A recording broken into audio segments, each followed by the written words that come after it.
Right, we were going to head to a break, but actually we're delighted that the Shadow Home Secretary, Chris Philp, has popped up slightly earlier than we were expecting. So that's a good sign, Mr. Philp. Always good to see you this morning. Can we kick off talking about tariffs? Because although, perhaps we've got some Brexit benefits having only these 10% tariffs coming in from the United States rather than the 20% that the rest of the EU is seeing that are going to kick in a couple of days, it's still going to be bad news for British business, and the 25% on car manufacturing as well, obviously, is potentially devastating. What should we do? Is the government right to be taking its time to consider, to just be holding its response quite close to the chest at the moment? Good morning, and sorry for being early, I think for the first time ever in my entire life. You're very welcome. This is concerning, these tariffs. Thank you. First of all, you're right to say this is a Brexit benefit. If we were still in the European Union's customs union, then we would be facing 20% tariffs right now. So this is a Brexit benefit for sure. But even at 10%, it is worrying. And as you said, 25% on cars. Look, free trade is a good thing. It builds the prosperity of nations. It means we get cheaper goods. It makes it easier for us to export things that we manufacture. And actually, cars are the biggest thing that we export, the biggest manufactured good that we export to the US. We export more cars over there than they send over here. So this is worrying. I think the government needs to get on with doing a proper tariff-free free trade deal with the USA. The last Conservative government were working on one when President Trump lost the election in 2020 and Biden unfortunately cancelled the negotiations. We said to Starmer as long ago as November, when President Trump was elected the second time, that Starmer needed to get on with these negotiations, but one of his ministers said recently he didn't even bother discussing free trade with President Trump until just a few weeks ago. So Labour have been far too slow with this. They need to get on with it and focus on a tariff-free free trade deal with the US that'll be in the US's interests and in ours as well. But there is a second point. When global economic factors are uncertain, as they now are, it's more important than ever that our economy here in the UK is strong. But unfortunately, what Starmer has done with his terrible budget last October is impose massive tax rises on the UK, which actually by coincidence come into force this week. £25 billion of national insurance increases, that's £800 per worker, which is going to mostly hit working families, according to the OBR. Small businesses are getting massive increases in their business rates. I'm visiting a garage in Purley, in my constituency in Croydon, later on today, whose business rate bill is going to triple. I spoke to a car component manufacturer in Essex yesterday evening, who is having to lay people off because of Starmer's tax rises. They are destroying jobs, they are slashing economic growth, they're taking money out of people's pockets, and that is the worst possible thing to be happening at the same time as these tariffs. That is Labour's choice. It's a choice they took. They lied to us. They lied during the election campaign last year by claiming they had no plans for tax rises, and now look what they're doing, the biggest tax rises for a generation. That is making our economy weaker. It's destroying jobs at a time when we need strength, and that is Starmer's fault. Those were his choices, and he lied to us. Economists are pointing to the headroom set out by Rachel Reeves in the spring statement last week, almost £10 billion worth, concerned that they could be wiped out by these tariffs. Are you worried about a recession at this point?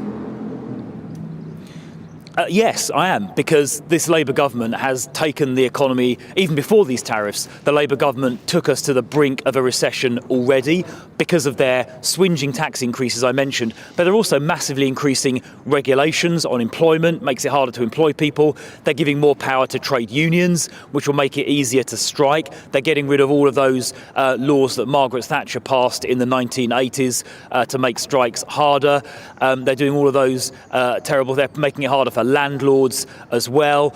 All of that is going to push down economic growth and destroy jobs. So yes, I am worried about the possibility of a recession. And on that, you made the point about economic headroom. Now, £10 billion sounds like a lot, but we're talking about a government spending over £1 trillion every year. So actually that headroom could go in a heartbeat, and then there's a danger that Starmer comes back for even more tax rises because they've damaged our economy so much, and you end up in this sort of awful spiral of taxes going up, economic growth going down, which is what's happening. Its growth forecasts this year have been halved.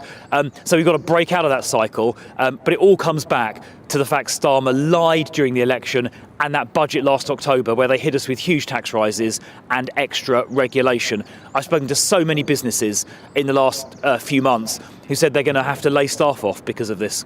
Well, we're out of time, really, but I can't let you go without asking you about your planned amendments to the Crime and Policing Bill, which would lead to at least a vote on the grooming gangs, the rape gangs issue, which you've already called for. The Labour Party's already responded to this, saying that Kemi Badenoch spent 2 years in the run-up to the election as Minister for Women and Equalities. Chris Philp, that's you, spent the same period as Minister for Policing and Crime. Not once in that time did either of them mention the issue of grooming gangs in any of their speeches. They did not hold meetings with external individuals or organisations to discuss the issue, didn't speak to one victim, not one expert on sexual abuse, not one local authority, not one local police force. What we're seeing from Chris Philp today is an utterly disgraceful, dishonest and hypocritical attempt to make political capital out of an issue they could not have cared less about when they were in government. Well, that's obviously absolute nonsense. The last government set up a grooming gangs task force that led to hundreds of arrests. Obviously, the last government, of which I was a member, met with victims groups the whole time. I was personally involved in the work on Operation Soteria, which was designed to combat rape and serious sexual assault. I had dozens of meetings on that. Conservative safeguarding ministers met with victims groups the whole time. That is absolute nonsense from the Labour Party.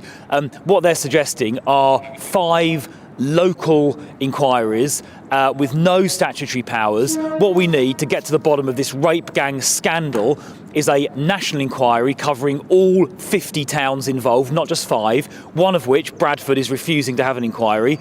They need statutory powers to actually compel organisations to deliver evidence. I met with a survivor yesterday, with Kemi actually, who said that even as recently as last week, their local social services were denying there had been a problem. So it's still happening even today.